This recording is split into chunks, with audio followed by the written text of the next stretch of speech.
concentrate carefully, and remember, you can't stick it back on once you've cut it off.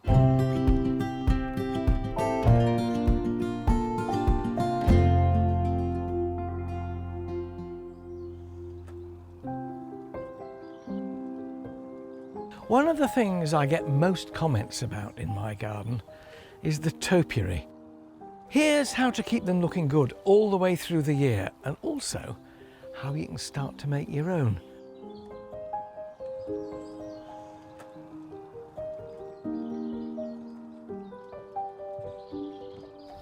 It might seem like a long journey from this to an elaborate cone, but it'll grow faster than you think. This is going to cost you around about 40 or 50 pounds, but it's going to turn into something glorious thanks to your efforts. So what you're trying to do is just gradually reduce it upwards. Start with secateurs, snipping off one or two of these lower branches. Wider it always is at the bottom. You are going to just reduce it and slightly narrow it at the top. And you can buy them like this in the garden centre. They'll vary in price. If you're doing hedging, get them younger. They're much less expensive. If you have no money to spare at all, but quite a lot of patience, you can grow it from cuttings. The great thing about it here is you can look down on it and see what you're doing from a lofty height. And turn it round.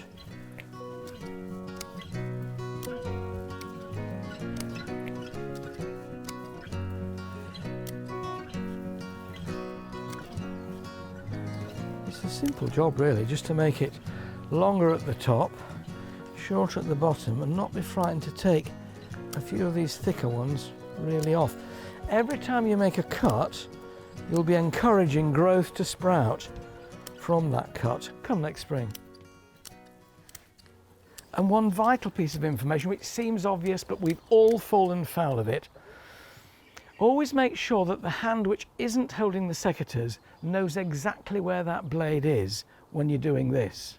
Otherwise, I've had a few cuts in my time and they're very sharp.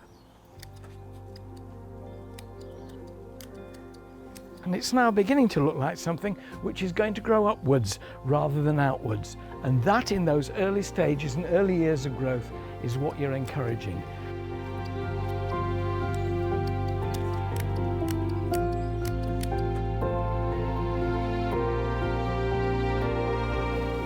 This one always makes people smile. I didn't really know what it was going to be. I just grew it as a bush and started clipping it, and then two bits came up at the sides. So I thought, oh well, I'll tie them in at the top. So I did, and then it kept on growing, and I trimmed it into this shape. It's become a piece of garden sculpture, and I can honestly, confidently say, nobody else has got one of these. You could say nobody else would want one, but I like it.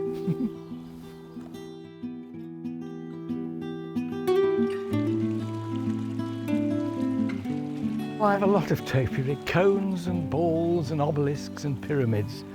And this is how they all begin their life. I've trimmed these bottoms into slight cones. In this case, because I want to take a single stem up, I've put a steel stake in and gently taped this central shoot in. And all I have to keep doing now is trimming these lower shoots, being very careful at this stage not to cut off the vital shoot. But I do want all these low ones reduced.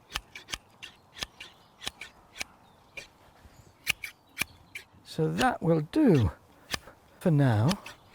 Having trimmed those lower shoots, it can concentrate on growing this one into, well, I don't know yet. And that's the joy with it. You can sort of see what you feel like. Peacock, elephant, steam train, no, maybe just a small bird.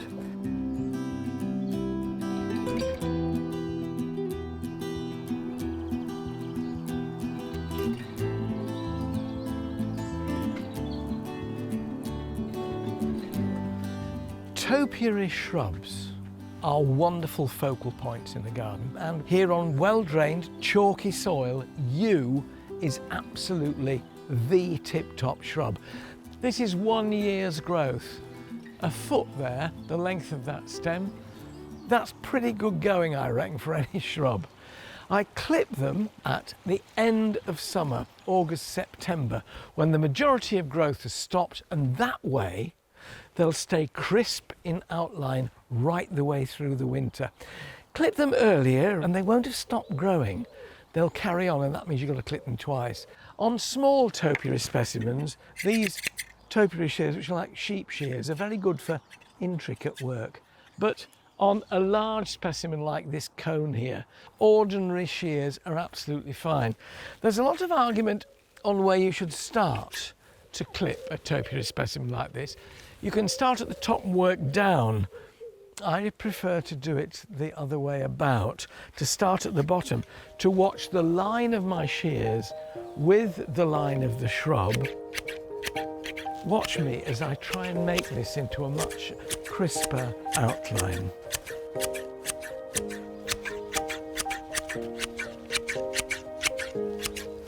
I'm very conscious of keeping the smooth line and of not digging in too far. You can always go in a little bit further once you've started, but you can't put a bit back that you've cut out.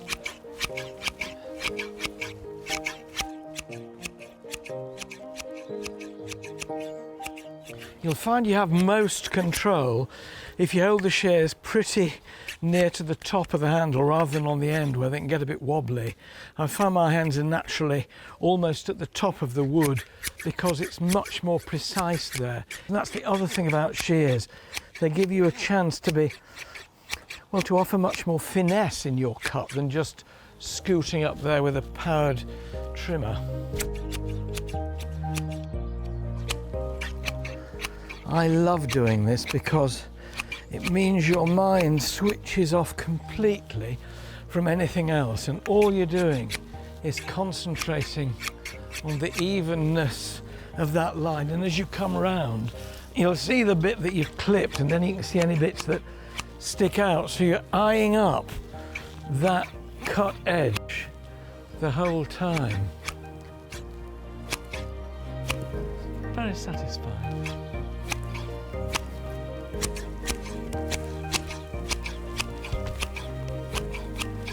When you start working round the plant that way, you can turn your shears round.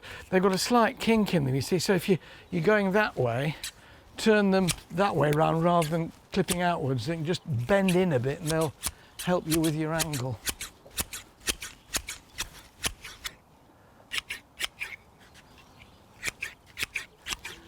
When I started training this into a topiary specimen, it was just a normal bush of yew, nothing dramatic about its shape at all. But then I let the centre come up and started trimming the sides in. No great science to it, you just know what you've got in mind for the end, and it will fatten over the years, but you can still keep the line going. And this is where I need to take my time and go right the way around it up here and make sure I get that final angle right.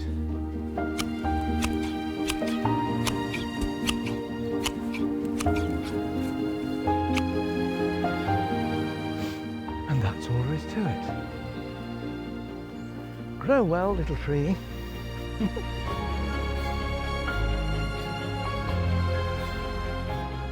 The joy of topiary is it can be anything and everything. Even in dead of winter, when it's covered in snow or frost, it'll be there, like a sentinel, giving the garden shape and form right the way through the year.